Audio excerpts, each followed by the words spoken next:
Ezra 4ஆம் அதிகாரம் 5ஆம் வசனம். பெர்சியாவின் ராஜாவாகிய கோரேசின் காலம் முழுதும், தரியு என்னும் பெர்சியா ராஜா அரசாண்ட காலம் மட்டும் அவர்கள் யோசனையை அவத்தமாக்கும்படி அவர்களுக்கு விரோதமாய் ஆலோசனைக்காரருக்கு கைகூலி கட்டினார்கள்.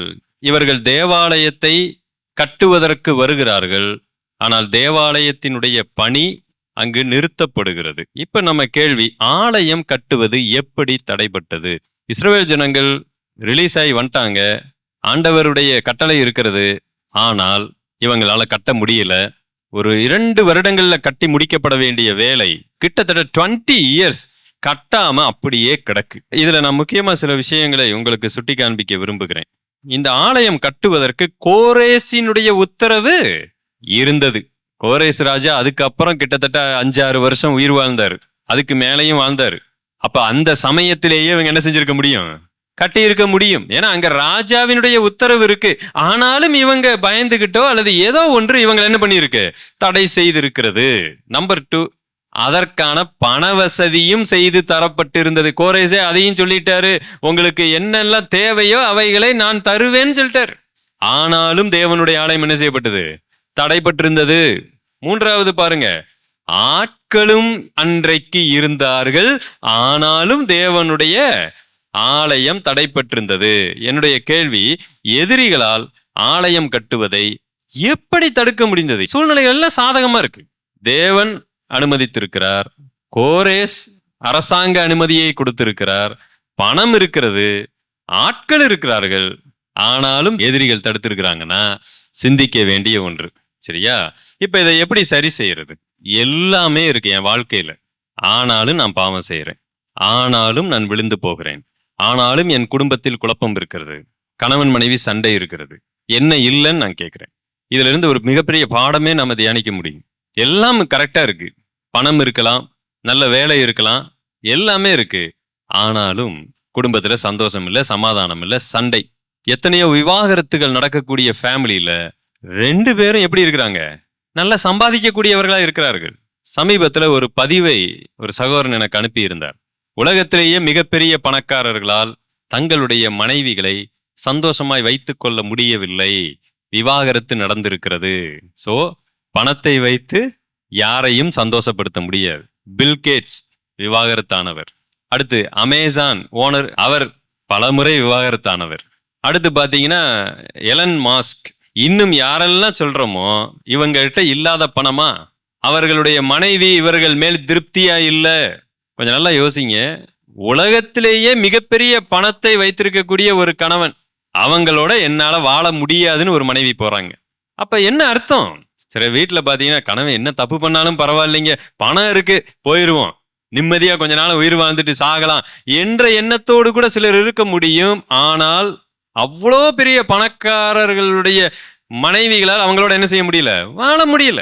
சோ நம்ம சரியாய் வாழுவதற்கு சில சமயத்துல பணம் நமக்கு இருந்தா வாழ்ந்து விடலாம், இல்ல, வேறு ஒன்று வேண்டும். மனதுதான் எல்லாவற்றுக்கும் காரணமாக இருக்கிறது.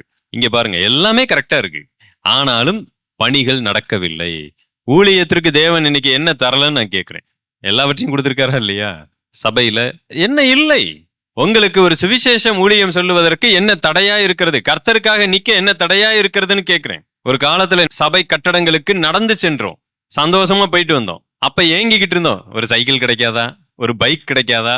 சைக்கிள் கிடைத்தது, சந்தோஷமா போனோம். பைக் கிடைத்தது, சந்தோஷமா போனோம், பட் லேட்டா போறோம். முதல்ல எப்படி போயிட்டு இருந்தோம்? நடந்து போகும்போது நேரத்திற்கு சென்றோம். இப்ப பைக்ல போகிறோம், லேட்டா போயிட்டு இருக்கிறோம். இப்ப கார் கிடைத்திருக்கிறது, அதுலயும் என்ன பண்ணிட்டு இருக்கிறோம்? சில நாட்கள் போகாமல் சுற்றி கொண்டு இருக்கிறோம். ஆனா நடந்து செல்லும் பொழுது எப்படி இருந்தது? ஒரு 30 வருடங்களுக்கு முன்பதாக சபை கட்டடங்களுக்கு கிலோமீட்டர் கணக்கில் மக்கள் நடந்து சென்று கொண்டிருந்தார்கள்.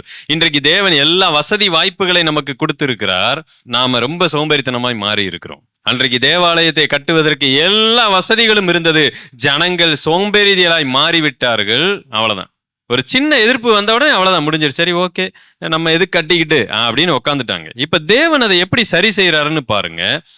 எதிரிகளை நீக்குவதால் அல்ல, விசுவாசிகள் எதிர்த்து நிற்பதால், போராடுவதால் மட்டுமே ஆலயத்தை கட்ட முடியும். எதிரிகள் அவங்க ஏதோ தடை பண்ணிட்டு இருக்கிறாங்க.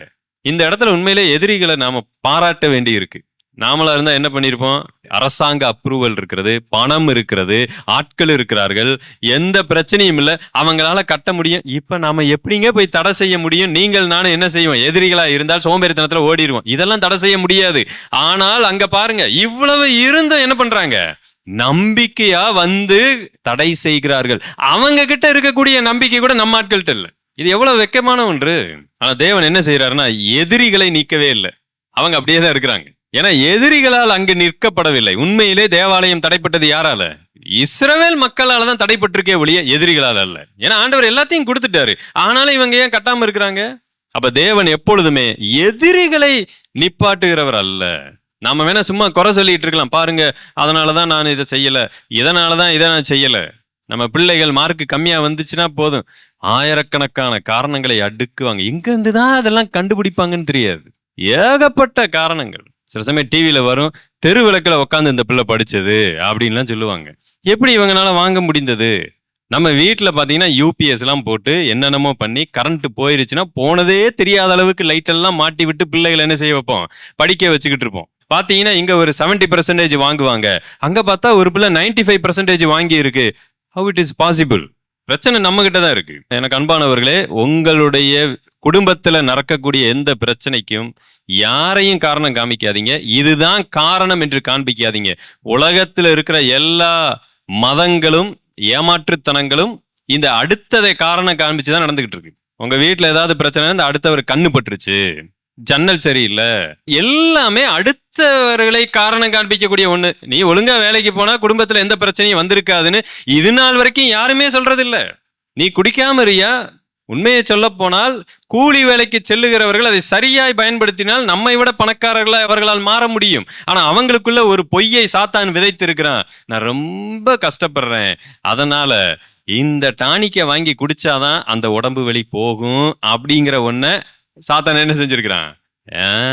மறைத்து வைத்திருக்கிறான். அவங்க வீட்டிலேயே மனைவி அவர் கூடயே வேலைக்கு போகும். காலையில எந்திரிப்பாங்க, சமையல் பண்ணுவாங்க, அவருக்கு சேர்த்து சாப்பாடு, பிள்ளைய ஸ்கூலுக்கு அனுப்புவாங்க. இவரு கொத்தனார் வேலைக்கு போனா அந்த அம்மாவை சித்தாள் வேலைக்கு கூடயே போகும். ஆனா இந்த ஆள் என்ன பண்ணுவாரு? உடம்பு வலின்னு மருந்து வாங்கி குடிப்பாரு. அந்த அம்மா எந்த உடம்பு வலியும் இல்லாம அது அவங்க வேலையை பார்த்துக்கிட்டு எப்படி சிந்திக்கணுமா வேண்டாமா? இந்த மாதிரி நம்மை விழத்தள்ளுவதற்கு பல காரணங்கள், பொய்களை சாத்தான் என்னுடைய வாழ்க்கையில வச்சிருப்பான். எதையுமே நம்பாதீங்க. எல்லா பிரச்சனைக்கும் என்னிடத்துல தீர்வு இருக்கிறது. ஏன்னா நான் தான் அதற்கான ஏதோ ஒரு இடத்துல தப்பு பண்ணிக்கிட்டு இருக்கிறான். 99% என்னுடைய தவறுகள் அங்க இருக்கிறது. அதற்கு மீறி வரக்கூடியதை, அது என் கண்ணுக்கு தெரியாத தவறு, அதை ஆண்டவர் பார்த்து கொள்ளுவார். சோ என்னுடைய வாழ்க்கையில வரக்கூடிய தவறுகளை தேவன் எப்பொழுதுமே சுட்டி காண்பிக்கக்கூடியவரா இருப்பார். அதுதான் அவருடைய பணி. நான் செய்த தவறுகளை ஜீவூம்பான் அவர் என்ன செய்ய மாட்டாரு? மாற்ற மாட்டார். அப்படி மாத்தினாருன்னா நீங்களும் நானும் கடைசி வரைக்கும் மாறவே மாட்டோம், திருந்தவும் மாட்டோம், எந்த பிரயோஜனமும் இல்லை. தேவன் என்ன செய்யறாரு பாருங்க. ஃபர்ஸ்ட் அவங்க எந்திரிச்சு போராடணும் அப்படிங்கிறத செயல்முறைப்படுத்த வேண்டி இருக்கிறது. விசுவாசிகளின் அறியாமையையும் வஞ்சிக்கப்பட்ட நிலையையும் தேவன் என்ன செய்யணும்னா புரிய வைக்கணும். இப்ப இஸ்ரவேல் ஜனங்கள் அவங்க பாட்டுக்கு ஓரமா போய் உக்காந்துட்டாங்க, அவங்க வீடு கட்ட ஆரம்பிச்சுட்டாங்க. இப்ப தேவன் என்ன செய்யணும்னா அதை புரிய வைக்கணும். நீங்க தான்ப்பா போராடணும், இன்னொன்னு நீங்கள் ஏமாற்றப்பட்டு இருக்கிறீங்க. சோ தேவன் என்ன செய்யறாருன்னா எதிரிகளை நீக்கவில்லை, மாறாக தீர்க்கதரிசிகளை ஏற்படுத்துகிறார். தடைகளை என்னைக்குமே ஆண்டவர் என்ன செய்வதில்லை? எடுத்து போடுறதே இல்லை.